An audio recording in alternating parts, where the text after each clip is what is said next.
Hello friends, welcome back to my channel. और आज की इस वीडियो में हम पढ़ने वाले हैं हाइपरीमिया एंड कंजेशन। इससे पहले मैंने हीमोडायनेमिक डिसऑर्डर में एडिमा को कंप्लीट करा दिया है 4 लेक्चर्स में, और अब हम टॉपिक 2 यानी हाइपरीमिया कंजेशन की तरफ बढ़ रहे हैं। बहुत छोटा सा टॉपिक है और इसे हम 2-3 लेक्चर्स में कंप्लीट करने की कोशिश करेंगे जल्दी जल्दी। तो अब हम देख लेते हैं हाइपरीमिया कंजेशन होता क्या है। तो देखिए, हाइपरीमिया और कंजेशन दोनों ही में ब्लड का अमाउंट बहुत ज़्यादा बढ़ जाता है। तो वही चीज़ लिखी है कि हाइपरीमिया प्लस कंजेशन दोनों ही में ब्लड का अमाउंट, ब्लड की वॉल्यूम बढ़ जाती है, बट दोनों का ही मैकेनिज्म और कॉन्सिक्वेंसेज में डिफरेंस देखने को मिलता है। और वो डिफरेंस क्या है वो हम देख लेते हैं। हाइपरीमिया एक एक्टिव प्रोसेस है जबकि कंजेशन एक पैसिव प्रोसेस है। हाइपरीमिया जनरली जब देखने को मिलता है जब आर्टेरियल डायलेशन होता है। जैसे मैंने इस डायग्राम में दिखाने की कोशिश की है कि आर्टेरियल साइड है, ये वीनस साइड है, और आप यहाँ पर देखेंगे कि ये मैंने कुछ सेल्स बनाए हैं, यानी यहाँ पर मैंने ये टिश्यू को शो किया है, राइट।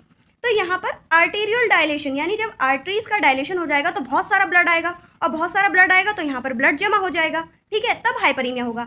लेकिन कंजेशन में क्या होगा, due to decrease outflow blood from the tissue, ये चीज़ रॉबिन्स में लिखी है। तो मुझे बताओ, टिश्यू से ब्लड का आउटफ्लो कब डिक्रीज होगा?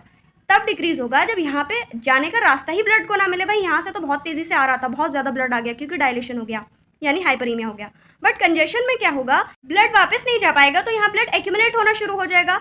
यानी जब यहाँ ब्लड एक्यूमुलेट होना शुरू हो जाएगा तो यहाँ ब्लड की अमाउंट बढ़ती जाएगी। तो वही चीज़ कह रहे हैं, कंजेशन में क्या होता है, due to decrease outflow of blood, right. Hyperaemia in inflammation and exercise इन जैसी कंडीशंस में देखने को मिलता है, जबकि कंजेशन कार्डियक फेलियर या ऑब्स्ट्रक्शन जैसी कंडीशंस में देखने को मिलता है। हाइपरीमिया में क्या होगा कि टिश्यू अपीयर हो जाएगा रेड, राइथीमा और ऑक्सीजनेटेड ब्लड। तो आप देखो यहाँ पर ब्लड कौन सा आ रहा है आर्टेरियल साइड पे, भाई ऑक्सीजनेटेड ब्लड है, तो ये टिश्यू काफी रेडिश नजर आएगा। जबकि आप कंजेशन में देखोगे कि क्योंकि यहाँ पर वीनस ऑब्स्ट्रक्शन की वजह से ब्लड जा नहीं पा रहा है, यहीं पर एक्यूमुलेट हो रहा है, और ये डीऑक्सीजनेटेड ब्लड होता है, इसीलिए यहाँ पर ब्लूइश रेडिश सा टिश्यू नजर आएगा, यानी साइनोसिस देखने को मिलेगी। रॉबिन्स में एक छोटा सा पैराग्राफ और गिवन है, उसमें एक क्रॉनिक पैसिव कंजेशन के बारे में बताया है। उसमें रॉबिन्स लिखती है कि अगर ब्लड का आउटफ्लो कम हो जाए, अब ब्लड का आउटफ्लो कब कम होगा, यानी यहाँ पर आपका जो वीन्स है वहाँ पे ऑब्स्ट्रक्शन हो जाए, यानी इम्प्योर्ड वीनस रिटर्न हो जाए।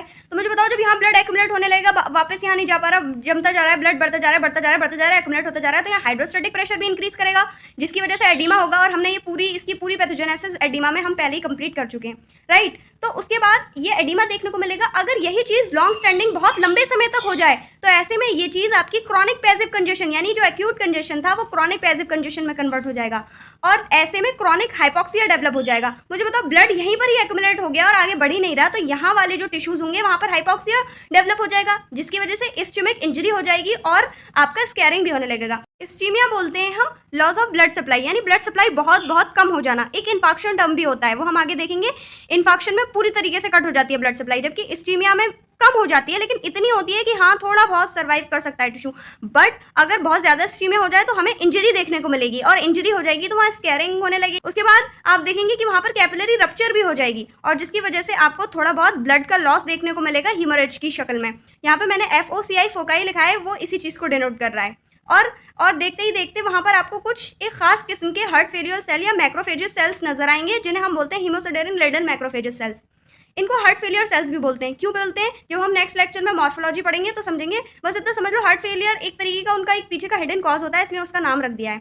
तो ये क्रॉनिक पैसिव कंजेशन की एक छोटी सी पैथोजेनेसिस उसमें गिवन थी। Thank you very much friends. अगर आपको मेरा लेक्चर समझ आया हो या फिर थोड़ी सी भी हेल्प मिली हो तो like share subscribe. Thank you.